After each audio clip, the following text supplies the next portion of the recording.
What is up, guys, and welcome to an all-new episode of On the Fly.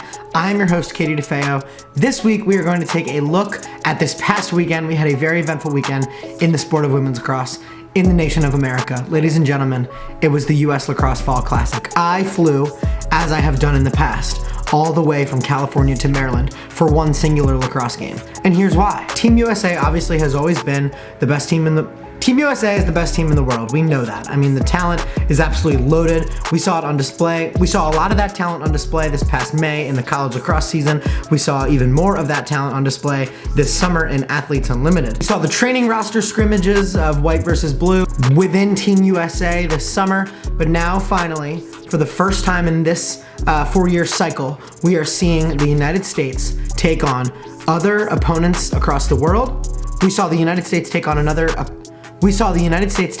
opponent in the world, as well as the best college team. But there's an asterisk next to the best college team because the best college team didn't have their best player.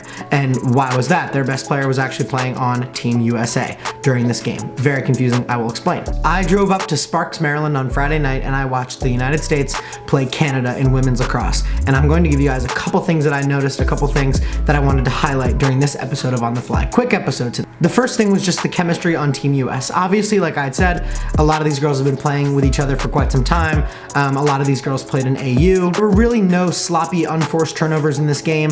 There was a lot of chemistry on the offense for US. I liked that you got to see different groups work together. For example, Kayla Trainer and Charlotte North had a lot of chemistry, and that was just one little duo that we got to watch. The second thing I want to highlight from that game is just how insanely good Charlotte North is. Obviously, we know this, it's like one of those things I'm going to talk about every week, especially throughout the college season, but just watching her put on the red, white, and blue after her crazy year that she's had and just go up against Canada, and really she just played so confidently. She was a threat, obviously, from beyond the 8-meter arc.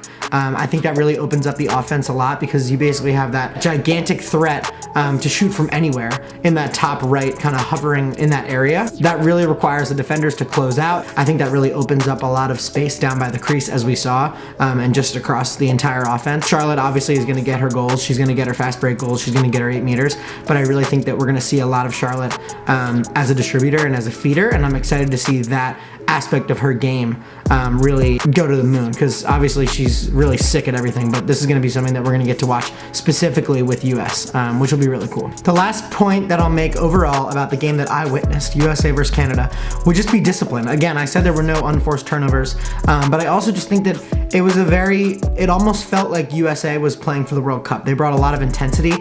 They were experimenting and playing fun and playing, loose, but they weren't really treating it like a fall classic. They were treating it like a World Cup game. They were pretty serious. They were owning their mistakes, hand up, stuff like that. Playing as a team again. I just think that it was an elevated level of Team US lacrosse that I was really excited to witness in person. And I just think that the sky's the limit for this team. They're so unbelievably talented. There are 10 girls that could start in those 4 spots on attack. Same goes with defense and the middies. It's just insane.